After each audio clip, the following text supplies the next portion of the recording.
I wanna thank you, gentlemen, for coming and willing to participate in this group discussion with me about fatherhood.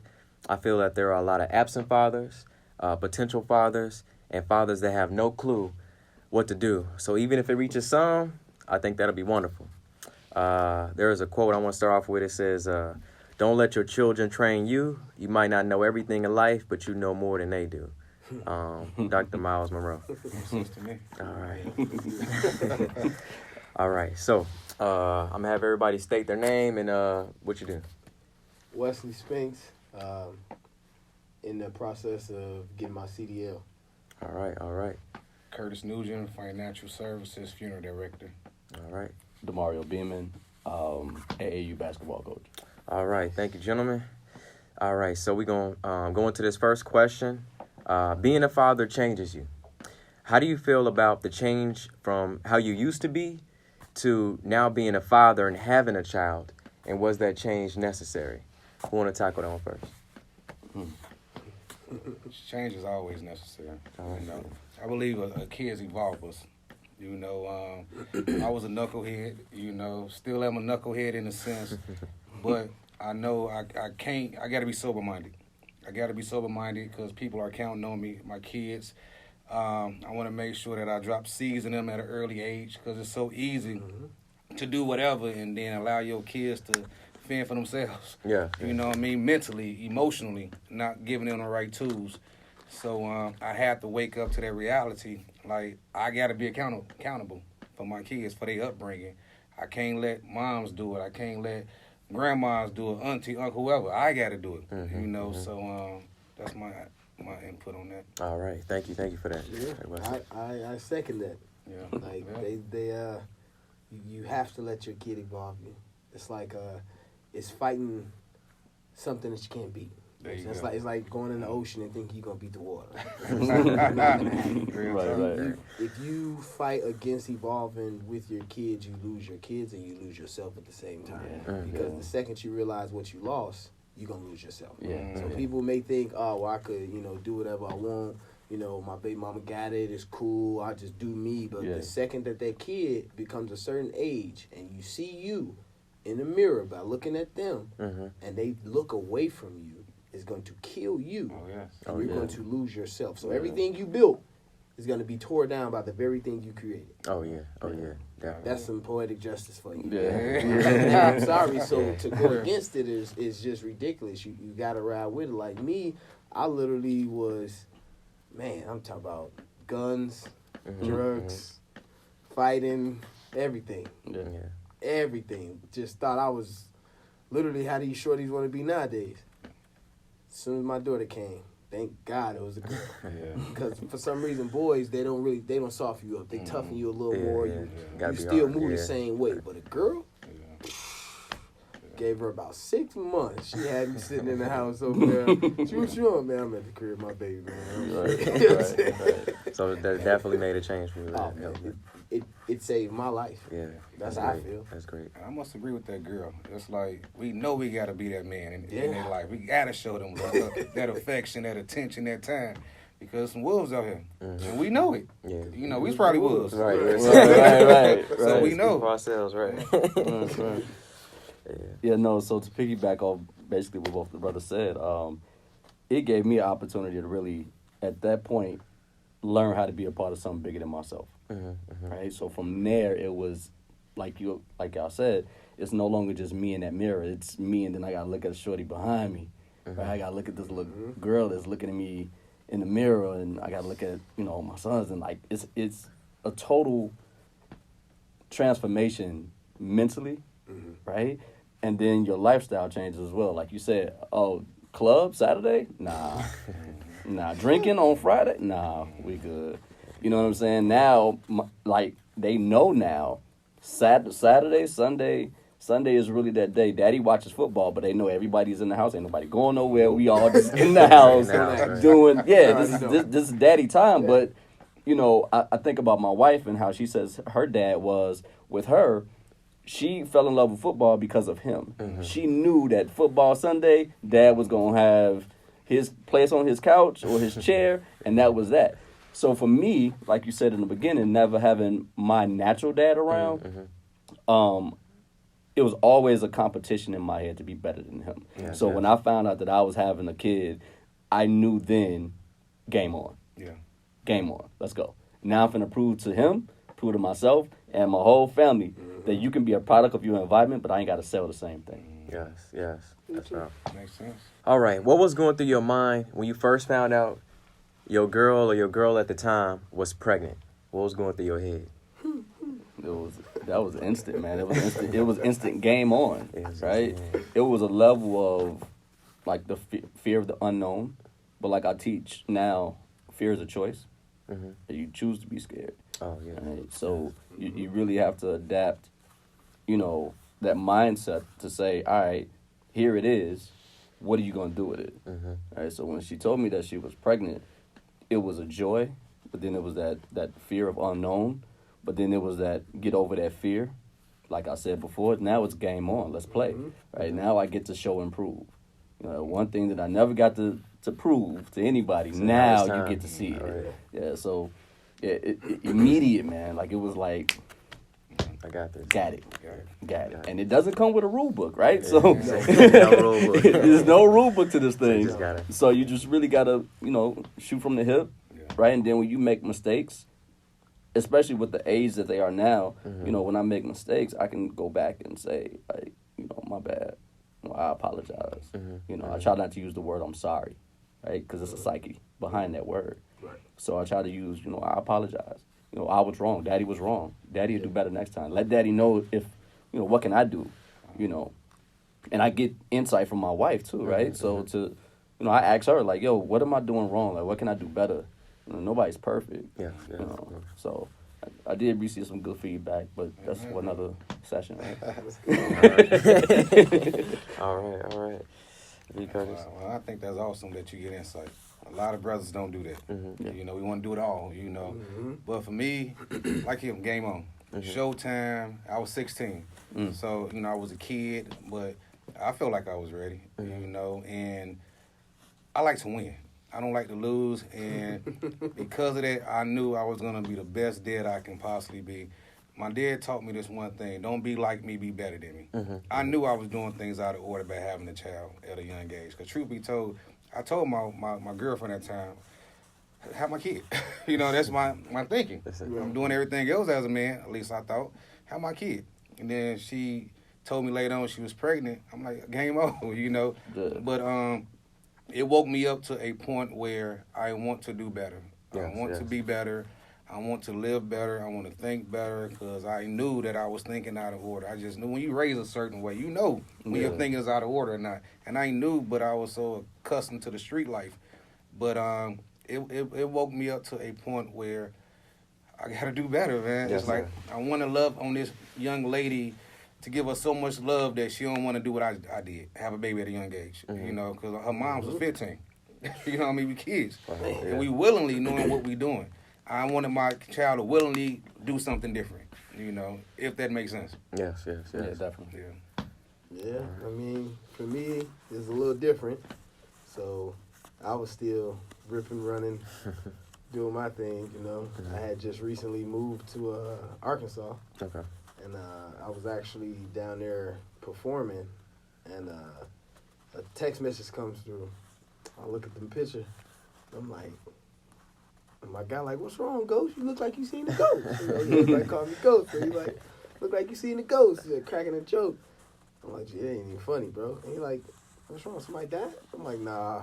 And I just showed it to him, right? I showed it to him, and he like, ooh, that's you, bro. And I'm like, so he Spit image, huh? Spit image, bro. Spit image. And I'm like, man, he like, what you gonna do? I'm like, I'm gonna have to go back to Illinois. Yeah. He was like, you finna just go down? I'm like, yeah, if it's mine, bro, I gotta take care of it. Like, I gotta talk to the mom, make sure it's mine, you know what I'm saying, see how they living. Like, I don't, a lot of stuff gotta go. Everything I gotta hold on for that, you know what I'm saying? So instantly it changed. Some people, they just be like, oh, it is what it is. But for me, anybody who knew me growing up was like, if we ever had a conversation about females, it's about females. We have a conversation about kids, my standpoint me if I ever have a kid back then. It's like, if I have a kid, no matter who it's with, I'm taking care of my kid. I may not care about her, but the kid that's mine, I made it. You know what I'm saying? So yeah, like you said with the dad situation, show and prove. I mean, you know, my dad, there's no rule book, you know. So of course I got some, I don't want to say resentment, but type of things within me that I don't agree with. But at the same time, I can't expect more out of you than what you know.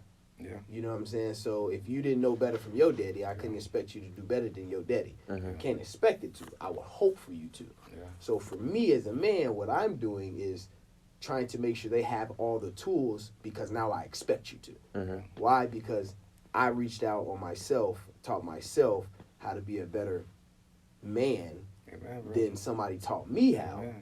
You know, because, you know, my dad, like I said, he was there, but he was still absent. He was the disciplinary man. We had trips every now and then and this and that, but the bond that I have with my kids, I can honestly say I did not have with my dad. You know what I'm saying? And that's just facts, you know. Love them to death, but that bond, you know, really wasn't there. You know what I'm saying? That's still your pops. Your pops get hurt. It don't matter how old or how grown you is, you still gonna feel some type of sympathy. Pops, that's pops. You know what I mean? But I think that can be subjective, but go ahead. I mean, it depends on how pops get hurt. You know what I'm saying? But I'm just saying, you know. But you know, it's definitely it definitely puts you in a point. It's a precipice moment in your life. It's either it's gonna make you or it's gonna break you. So you know, and that's when that's the only time people really change. So like for instance, somebody who's smoking, they might have lung cancer and still keep smoking. Why? Because they haven't almost died yet. But when they almost die, they have a precipice moment in their life where they're leaning one way or you're going to lean the other way. Which one are you going to choose? At this point, they either say, I'm going to die anyways, forget it, and they die of lung cancer. Or they say, yeah, no, I want to see my family, and they in remission for 20 years, and they ain't never had a problem breathing ever again in their life. You know what I'm saying? So it's like, it definitely puts you in a mind state of it's go time, game time. Yeah. Let's get it. And you said something as well as far as you have to teach yourself to be a man. Yeah. And it makes me think about when my dad, I was 12 and I was on the phone talking about sex. I'm going to do this to you and do that. And my dad and uncle walked in. And I just knew I was in trouble. Oh, boy. But my dad said, you'll never get more than me. And so that was a challenge. That was a challenge. Wow. And so I had to learn that that's not the right way of dictating things or speaking things to your kids, because these things really drop seeds. Yes. Yeah. You know, and I'm growing up thinking one way, but it was not healthy. You know, and I think that's one of the reasons why at 16, I have my kid. You know what I mean? So Makes sense. it goes all back. Don't be like me, be better than me. Yes. We got to teach ourselves there's no excuses. You know, no rule books, you know what I mean? Yeah. And it's no excuses. Things like this, what we're doing, is an opportunity to learn, you know, and it's healthy. Yes, so sir. I honor stuff like this, you know. All right. Thank you. All right. Like many others and myself, when I was growing up, you know, I didn't have my father. He wasn't around. I'm proud of you just being there. That get back up, son, or you got this, baby girl. It means something. I looked up to my uncles, my grandfather, my big brother, who I felt was like the man of the house for me.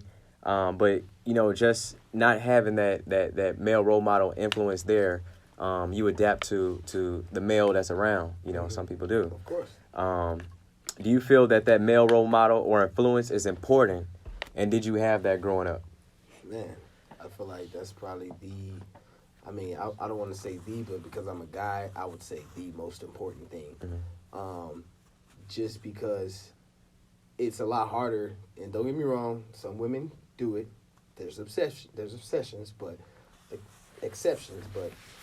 if it's a lot harder for a woman to be the disciplinary and the lover than it is for a man, because especially when it's a door. I mean, man, it's just we daddies, bro. At the end of the day, we daddies. We the head. We're the spear. We're the tip of the spear. You know what I'm saying? So it's like when they look at us like heroes. They look at mommy like tender loving care. But the hero is who they put the cape on for. The hero is who they dress up for. The hero is the one that they have at school when it's time to show what parents do. We're the hero. You know what I'm saying? That's how your kids look at you.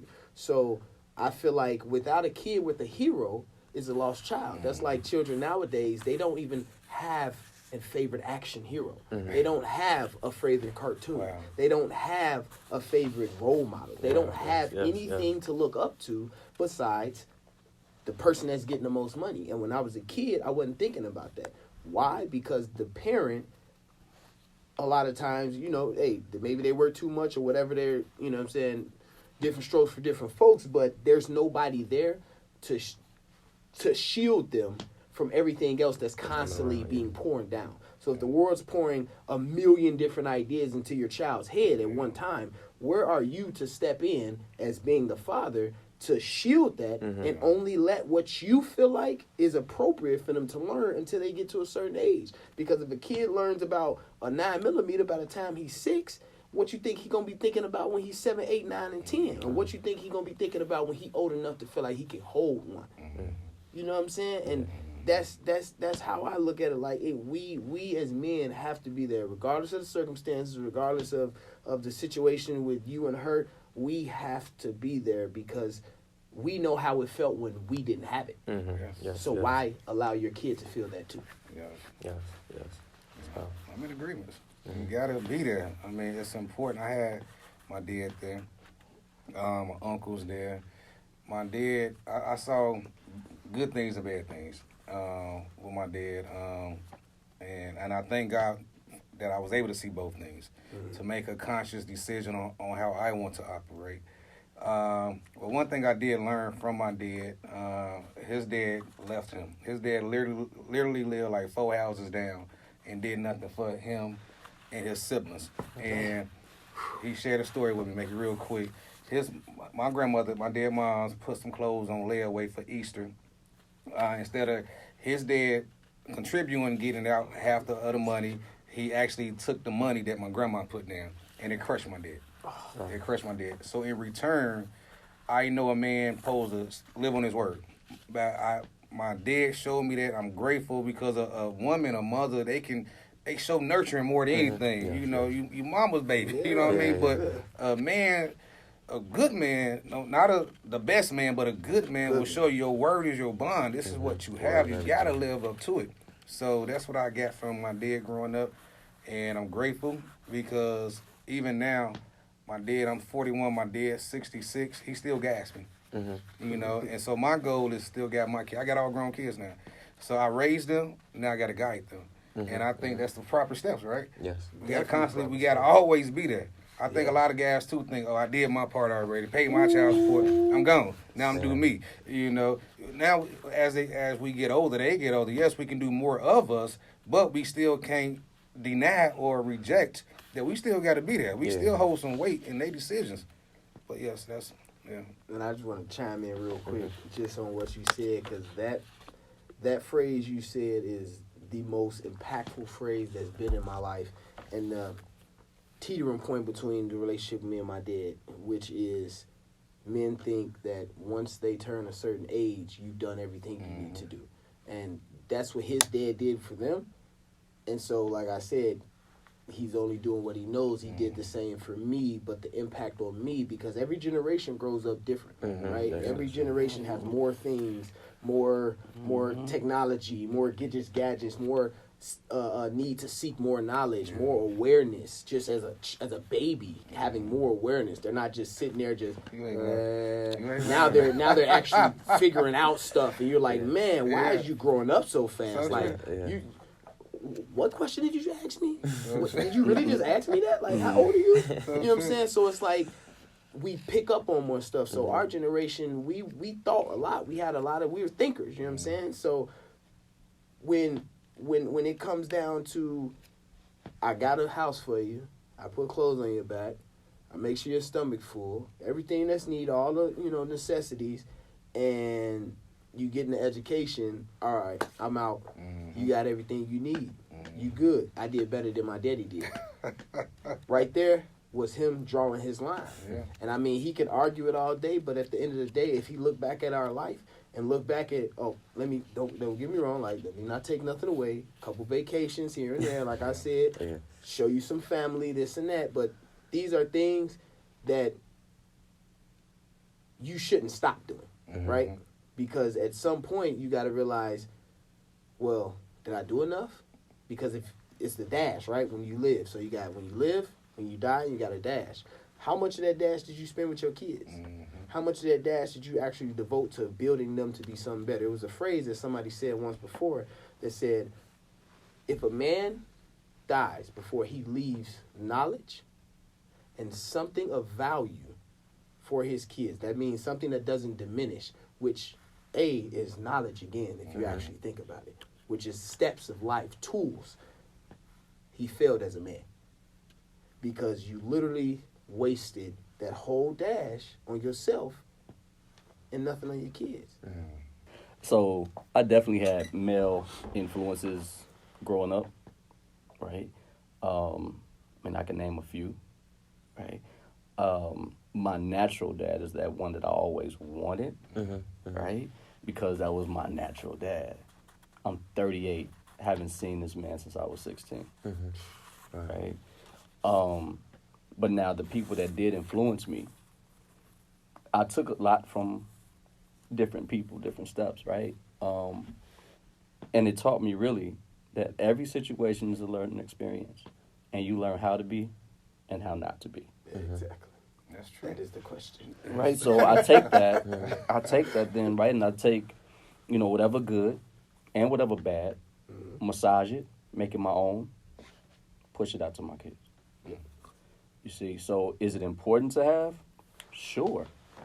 But then you got to kind of think, too, if I did have my natural father in my life, I think I dodged the bullet. I like that. I like that. That's heavy. As soon as he said it, I felt it. I felt where you was going with it. You see what I'm saying? It's good to have. Yeah, right, because you want that so bad. You want that so bad, not realizing that it might not be any good for you. So it might be hurting you. Yeah. Yeah, right. I mean, I can get to talking about him and his ranks in the streets and all that good stuff, right? And people would probably know who he is. But for what, though? Right? Wow. I'm connected just because of him. But I don't even want that type of connection. Wow. I live in peace, man. Like, I go to bed at night in peace. Right. I live in a neighborhood where I can take my kids outside at 1 o'clock in the morning and won't nobody say anything. You see what I'm saying? There are no gunshots and police sirens and things like that, right? So just that alone puts me in a position to say I succeeded because the thing that I wanted, I didn't need. But I thought I did. That's heavy. Right? Yeah. That's heavy. Wow. And that's crazy because that goes to my kids. So my story pretty much, like, I ended up going through this whole thing. I think you remember we used to talk when I was going through that sickness or whatever. Couldn't work like that. I was going through this sickness, so the first thing I turned to was the streets because I still got to make money. Government don't care. They don't care. They give a woman everything in the world. They ain't giving nothing to the man. That's true. And that's it's the truth. Some people say it's programmed this and that, yeah, but it's 10 times more loops you got to go through to get through it. You know what I'm saying? But anyway, so turned to the streets, ended up getting set up with drugs, ended up going to jail, getting back out. Mom runs off. And mind you, I got 4 kids. Mom runs off and leaves the kids with us. So they haven't seen her right now, I want to say, for at least an entire, I got out for at least an entire year and a half, year and 3/4. And mind you, no, 2 years, two and a half years. Sorry, about 2.5 years. Yeah, about 2.5 years. They haven't literally seen, spoken to, heard her voice. Not a text message, nothing. Now, she would sit there and say, oh, well, you blocked me and you did this. No, not blocked. Not at all. You can call anytime you want to. And even if you were blocked, you still got the number. I haven't changed it. But I feel like her doing that saved them from what she was going to become. So I don't know if maybe she knew she was going to become this or whatever lifestyle she was chasing, whatever dragon. Like you said, we was young. And that's the hardest part is when you're young, you have a kid young, you lose your whole 20s. Yeah. What was your 21st birthday? But I mean the whole day. Oh man. Let's not do that.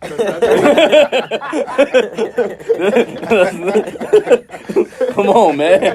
Let's not do that though. See, my 21st was Ball Factory in Naperville, and then a couple drinks and passed out. Yeah, good job. Yeah. You see what I'm saying? Now, don't get me wrong. Now, a couple next weekend after that, that's it fine. went down. Let's talk about the dance. Like, You gonna veer off, man. Yeah. Crazy 21. Being a father, being the head of the house, just being that hard worker. How do you manage the work life and spending time with your children? I think it all boils down to, I guess we can all attest to this when having family and friends, right? That invite you places and things like that. Grown people go where they want to go and do what they want to do, right? And so if I got time to go to the gym, if I got time to go kick it with my boys and, do all these things that I want to do, right? I can make time. There is time. Let me not say make time, because that's that thing you can't get back, right? So there is time in your 24 hours of your day that you can spend with your kids, right? And there's vacation time that you have. There's whatever PTO, VTO, whatever word you want to put there to take off work and spend that necessary time. Because if it was a situation where it's a vacation, we're going to Vegas. We're going to Vegas. got time. We're going to Miami. We're going.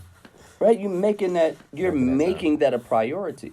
So I don't even think that it's a real thing to be an issue to spend time with your kids. Yes, Like yes. you did this to you, right? So you know what I'm saying? You did this to you. So now, like we said in the beginning, being there and not just living and not just existing, right? So they have to see you be there, but then actually have them conversations while you're at home. Right? It's not just always going out and having fun, taking them to wherever they want to go to, but it's, hey, have a sit down. Let's talk about school. My number one question every day for my kid when she comes home from school is not how was your day. That's the run-of-the-mill question. My question is, what did you learn? Yep. And if you tell me nothing, guess what you get to do when we get home? Learn. You see what I'm saying? So, and let me be fair. I can say that, and I'm not always consistent with that.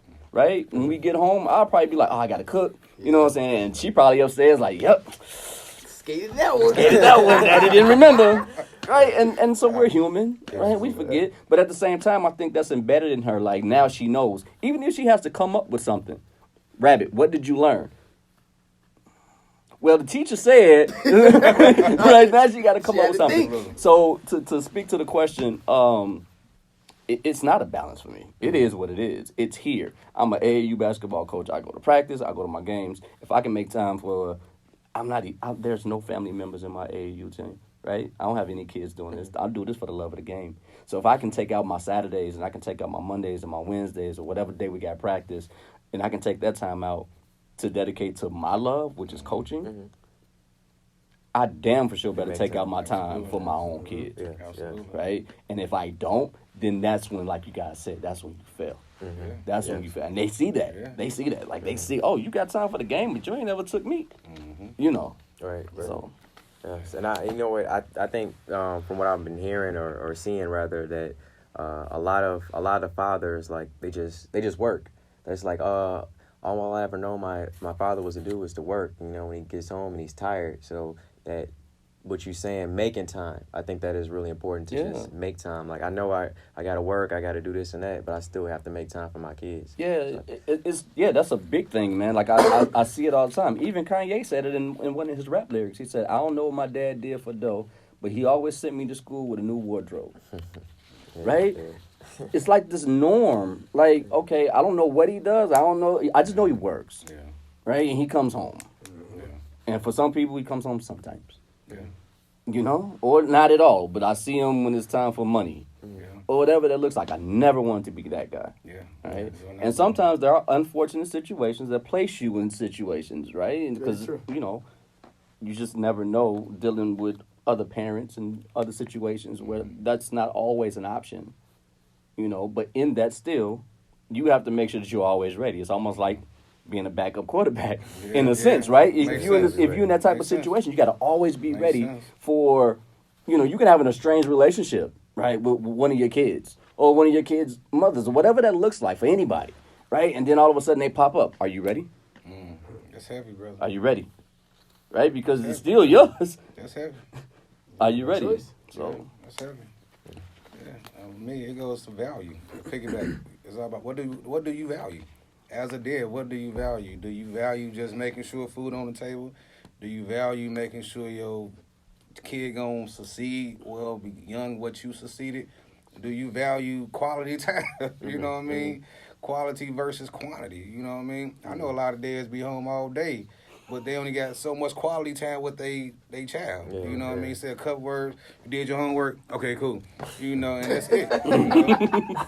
I mean, like for real, you know, the kids stuck like, you know, why daddy don't love me, but the daddy think the whole time, I'm here, Yeah, I love they you. think that's enough. They think that's enough. You know, so and then perspective. You know, it goes with upbringing. Like you talk about your dad only knew what he knew. Yeah. My dad knew what he knew. I'm guessing your dad knew what he knew. Your dad knew what he knew. And it's all about perspective, you know. Now, since I see what I see, how I'm going to operate with what I see. Some people don't know how to operate with what they see because their vision is blurry. You know what I mean? They don't got the right perspective. They dad may have been a street dude the whole time. And a street dude can't connect to the home like that. You know what I mean? So, value and perspective, I think that's the major thing when it comes to that interrupting patterns. Yes. You know, because a lot of patterns got to be interrupted. I mean, we follow suit day in and day out, and now everybody else raising us. You know what I mean? And now now the world is raising us, now the household look foreign. Like for some people out there, this is gonna look foreign. But four black dudes talking about fatherhood, Right. that's gonna look foreign to somebody. Yeah. So what we're doing, I believe, is interrupting patterns. Yes, We yes. shaking some things up. Why? Because definitely a paradigm shift. Yes. Right? It's Yes. definitely a paradigm shift. Yes. When you get to the point where, like, and I'll shout out to you for putting this whole thing together, right? Whenever you get to the point where this is even something of a topic to discuss, right? That lets people know then, like, it's really changing. yes, It's Oh my really goodness. changing. There really is a shift happening. Yes. Whether you see it, realize it, want it to happen, you It's know, happening. it's happening. It's happening. See, we're here. So, right, like it's happening. Right, right. Regardless of how you feel about it, you know, it's happening. I'm sorry, y'all. No, go. No, just I'm just want to chime into what he was saying. Like it's happening because, like now and every day, like going forward, we see a lot of you know, single parents, single mothers, and you know the man at the time, you know, runs off. He doesn't know what to do, or you know, he just doesn't want to take care of his responsibility. And people need to know that there are some good men out there. There are men that are trying, and you know we're here. You know we're trying. So that's all you can do. Single dad, man. Man, hey, That's no joke. I gotta give all praise to God Amen. because I got a healthy mom, I got a healthy sister. Yeah. It's us three. We've been a trifecta forever. Wow. Like I said, Pops was there. He made sure that we had the house, made sure all this, but he wasn't there. He was there. You good? You get in trouble? No? All right. All right. Yeah. That's it. Silence. Where you go? Oh, he left. Oh, okay. Cool. As long as I wasn't in trouble, I knew, you know, I was straight. You know, hey, Yeah. Pops, what's up? You know, maybe Sunday he come down, cook his butt off. Man, I'm talking about cook. You hear me down there singing and everything. Got a beautiful voice. You know what I'm saying? So, don't get me wrong. As a kid, I tried a lot to find a way to impress him and draw in more attention. You know what I'm saying? So, when I had my kids, I realized not that it's difficult to give attention to one child. It's more difficult to spread it out, right? But what I learned is the more you practice at it, the easier it becomes, right? So the more I practice on spreading my attention to all my kids, the easier it was for them to adapt to how daddy is, and now it became comfortable. It's not a burden. It's not an issue. It's not too much. I feel like some people feel like it's either a burden or it becomes too much. Like I hear, you know, guys that tell their kid like, "Man, get away from me," like, or women like, "Man, go man, get away from me. And I'm like, man, like, no, that's not how you know what I'm saying? Because when I was a kid, if you told me that, I feel like you don't care about me no more. Only thing I wanted to do was tell you that my new favorite color was blue. Yeah. You know what I'm saying? Like, I just wanted something simple. It was going to take 2 seconds, and I was going to dip up out of there. But you wouldn't even let me do that. You know what I'm saying? So, like you said, the perspective, I feel like, is the perspective mainly, but I feel like the greatest thing to strengthen that perspective is the willingness to want to know more. So you're conditioned from where you were brought up to doing it that way, but then at some point you want to know more or you don't. So it's either you're ignorant or you're ignorant by choice, or you want to know more, because we're already ignorant to certain things we've never discovered yet because we don't know. That's the definition of ignorant, not knowing. Then you have people that choose to be ignorant. Well, they're comfortable. Or comfortable being ignorant. You can't really step outside my comfort zone. Who does that? Yeah, like, man, who does that? Why would you do that? My comfort zone. This is mine. That's why I have the comfort zone. But at the same time, what are you advancing? What are you advancing in life? Like, it's funny. I was looking at this lecture. And one of the guys, he did this. He said, inside this circle is everything that you've been through, everything that you know, everything that you've experienced. Right? Inside of here is all your emotions, all your problems, all your fears, all your happiness. Look at how much space outside that circle.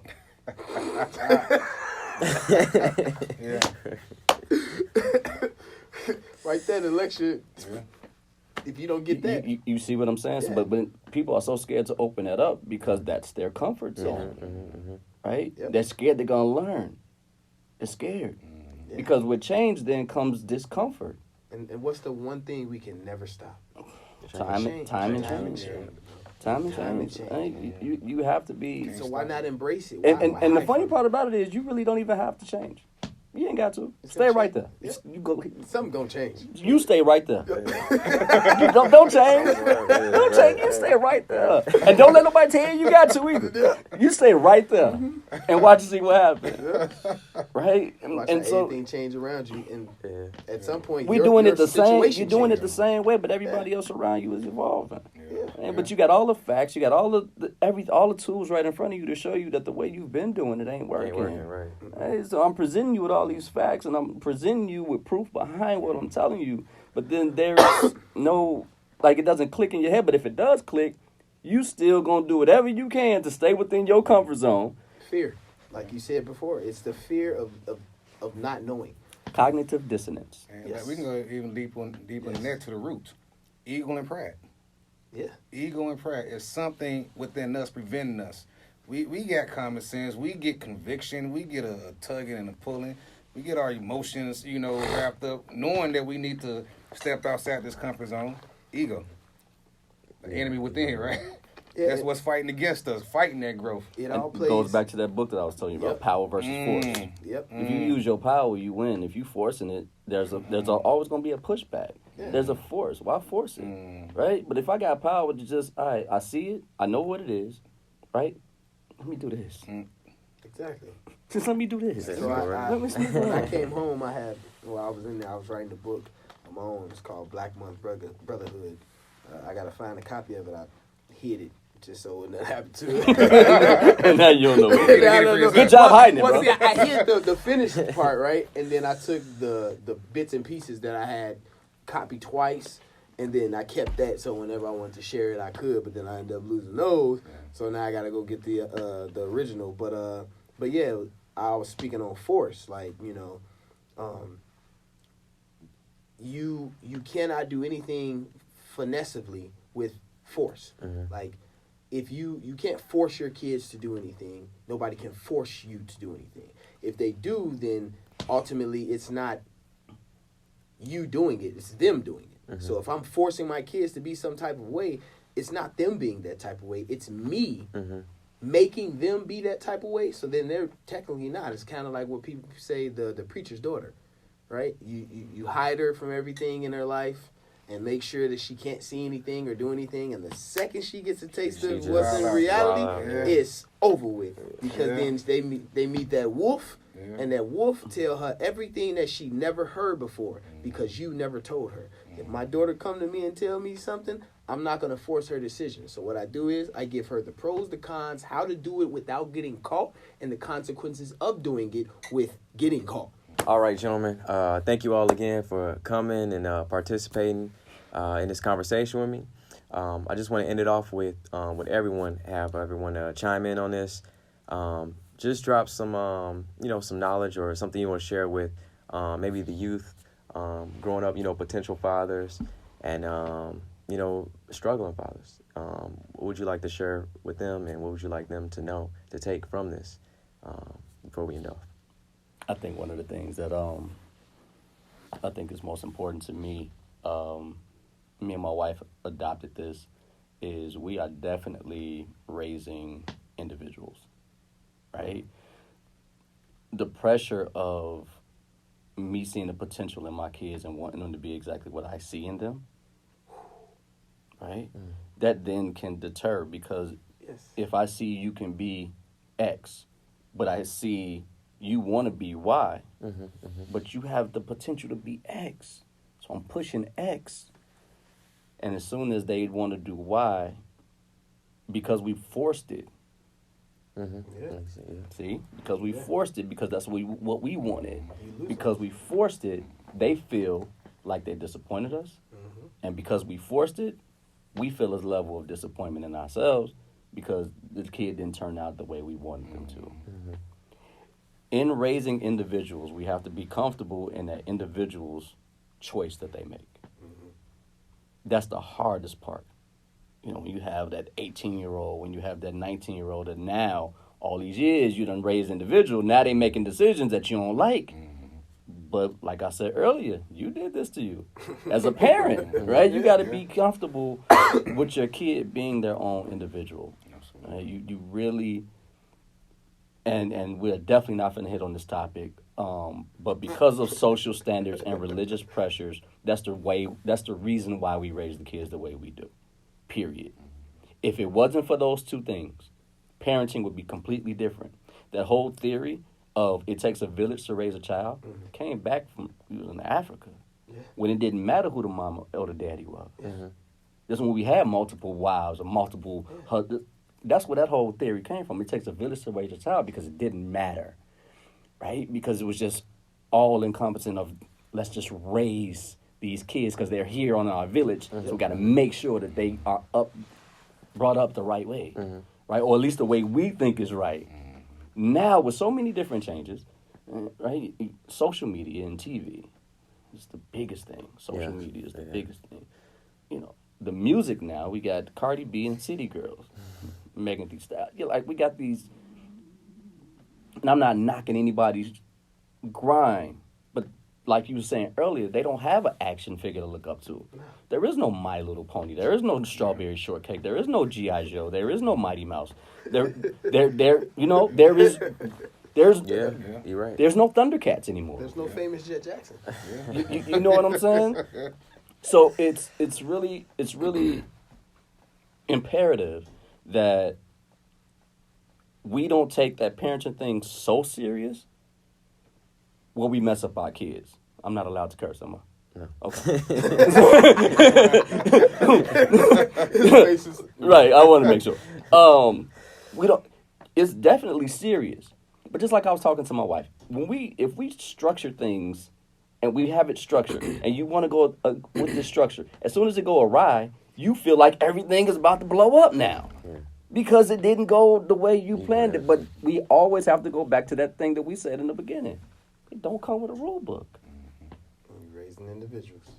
Ain't nothing you can do. It got a bit of you, got a bit of their mom, it got a bit of their grandparents, it got a bit of social media, it got a bit of TV, it got a bit of their friends, their teachers. They got a bit of all of that in them. So how dare we come along and say you're not supposed to do it like this? Says who? At what point? Why? Because we don't like it? We got to be careful with that, or we'll mess around and drive ourselves crazy as fathers.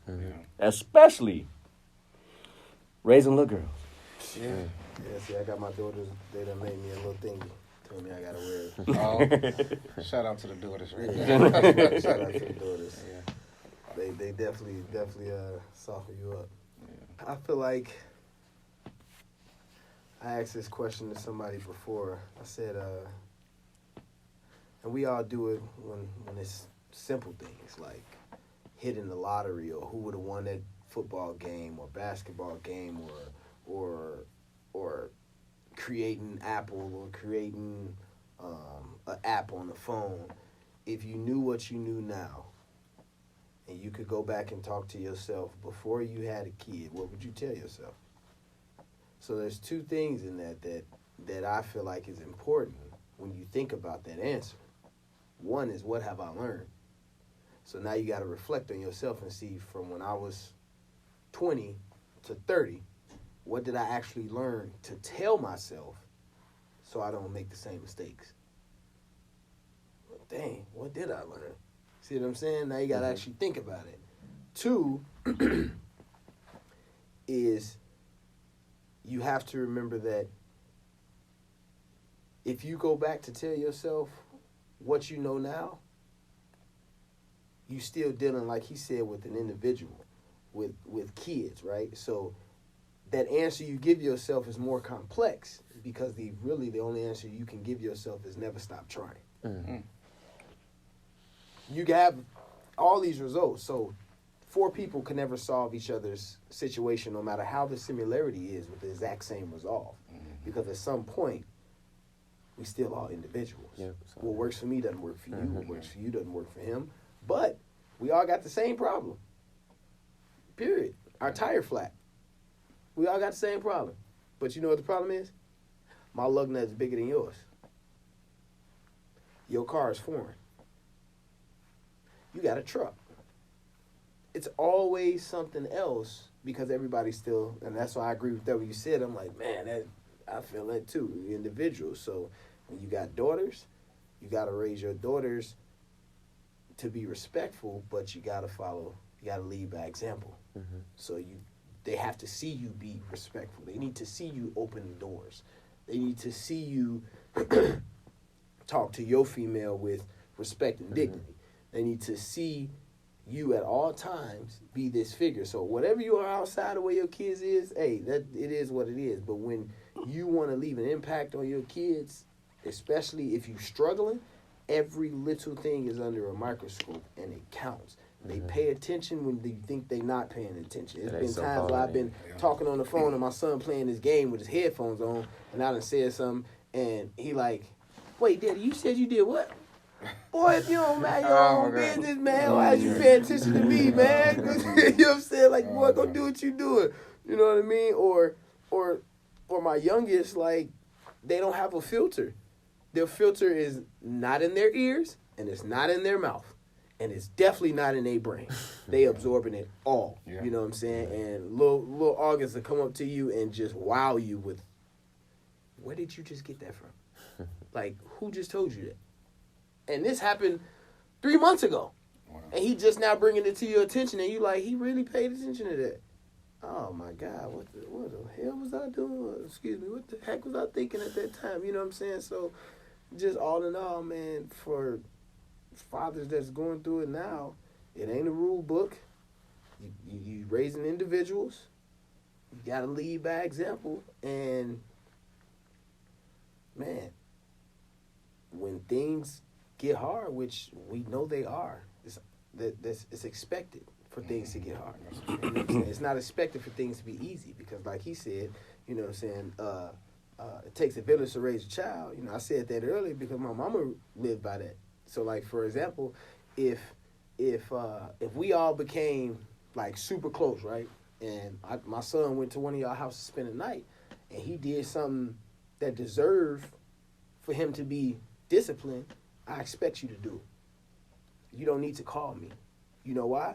Because it takes a village to raise a child. So if I left my child with you, we already have an understanding of what's allowed and what's not allowed. Mm-hmm. So when people are like, oh, you can't whip my kid, can't pop my kid, I didn't say you had to do that, but you definitely could discipline my child.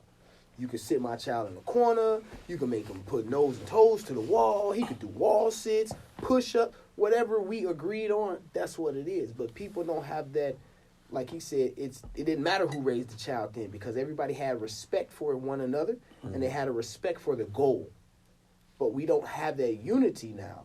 So as a father, it makes it a lot harder because then there's more pressure only on yourself because you are the lover and the disciplinary at the end of the day, and there's nobody else to adjust that. Because I'm telling you, man, if I went to my guy's house and I did something wrong and they called my mama, I'm already knowing I'm getting two butt whipping. It's happening. I already know I'm getting two butt whipping. It's happening twice. You know what I'm saying? I'm already knowing this was going to happen because she going to put me on speakerphone. What did I tell you? Didn't I tell you? You know what? I need you to do this. Now, don't get me wrong. Half the time, the other parents, they like, I don't want to do that.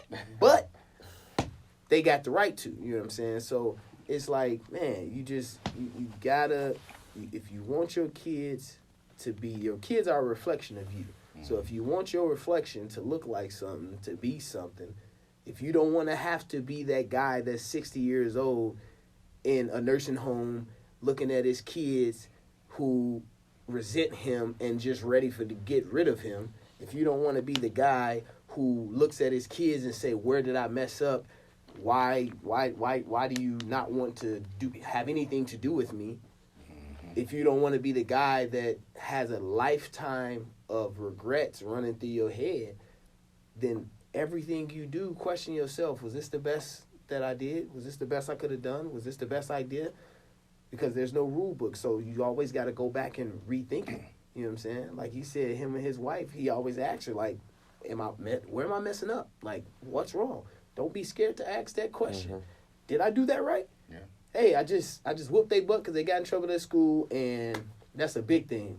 I don't mean to be too long-winded, but that's a big thing. The discipline when we as fathers has to come with a talk. If you got to whoop their butt, you got to whoop their butt, but you need to explain to them how to avoid it, why it happened, and that is not what you want to do. But I promise you, I refuse to let you be one of these kids out here in these streets. I refuse to let you. Like my mama said, I will take you out before I let you take me out. Period. And she was dead serious. I refuse. So anytime I discipline my kids, no matter how bad it was or how mad they made me, at some point when they done crying, I come back in there and I talk to them again and give them a full understanding and make sure they understand what happened, why it happened, how to avoid it, and how can you not, you know what I'm saying, do it again, and let you know that daddy hates doing that. I hate it with a passion. I don't ever want to be able to have to put my hands on you or have to whip you, and I do not use a belt. I'm sorry, I'm against that. Period, point blank, simple. You can do so many other things without having to use objects to whip your kids. God gave you 2 hands, and he gave you a mind. Be creative. You know what I'm saying? Because she got 2 legs and 2 arms. And I'm pretty sure if you stand up long enough, it's going to hurt. I'm pretty sure if you sit on that wall long enough, it's going to hurt. You know what I'm saying? So, but we have to be more than just get away. You know what I'm saying? Like, go. Oh, you in trouble? Come here. Man, I spend more time with you when I'm in trouble than I do when I'm not. Now, heck, another perspective now. You know what I'm saying? Yeah. But yeah, man, that's just how I feel, bro. Like, just gotta question ourselves. At least be man enough to ask somebody, and I commend you for that. Being man enough to ask. Yeah. Here's the main thing: being man enough to ask a woman, because men think that women don't know anything a lot of times. So it puts more pressure on us, and then if we're not up to the challenge, we don't deliver. So then it makes us look even worse. Mm-hmm. But being man enough to ask your woman, am I doing this right? Doesn't matter who gives you criticism. I tell people all the time, you can learn something from the bum on the streets. Don't laugh at him and point your finger just because he a bum. Oh, he can't teach me nothing. I asked a little shorty that before. I was in the Uber. I was driving Uber. He laughing at the homeless dude on the side of the street. And I'm like, why is that so funny? He was like, cuz, man. He was like, he doing something, this and that. And I'm like, you know, it's crazy, though. I bet you can learn a lot from him. What? I can learn a lot from him. I said, you don't think you can? He's like, what is he going to possibly teach me, bro? He a bum. He sleep under the bridge. He ain't got nothing. He begging for food. He begging for pennies. He get high. I say, oh, you just named a lot of categories that you know nothing about. Well, like all the brothers said, it's no handbook. It's no handbook, but I do believe our Creator left a blueprint, which is be fruitful and multiply. If you doing things in life as a dad and it ain't adding up, you know, life is life. You know what I mean? You're going to hit brick walls, things of that nature. But if you constantly hitting your head numerous times with no result, you got to realign yourself up. If something ain't operating within an individual, if it's your parenting, if it's the way you think, if it's the way you was raised, whatever the case may be, if you constantly having a conflict with your kid from 2 to 12 to 22, something is not right. I mean, so you got to be fruitful. How do fruitful look? Having peace at the end of the day. Having energy to fight the good fight on the following day. To have enough common sense to pick your battles. I mean, and more than anything, to have enough understanding that we as a man, as a head, as the leader, as the king, we got to train each situation. We got to train it. I mean, we got to train it. It's like a boxer. I mean, it's constant training. And if we know who we are, if we know what we made of, whoever's struggling out there, you know what you made of. You know, you don't need us to tell you. You know what you made of. It's just a reminder. But you got to know who you are. You got to know where you're at in life. You got to know where you're standing in life. You got to know what you're up against in life. If it's a bad baby mama, if it's not a supporting wife to help with the kids. I mean, you know what you're against. You know what's fruitful. And in return, you know what to multiply. This brother said about robbing a bank. You know, he already know that's multiplying, but it ain't fruitful. He told his son the order of being fruitful. Yeah, son. Yeah, you can multiply quick, but because of this, you're going to get some backlash. You're going to have some sleepless nights. You're going to have some worries, some concerns. But if you put the multiplying last and focus on being fruitful, focus on your mind, focus on achieving that money right and successfully, you're going to be fruitful.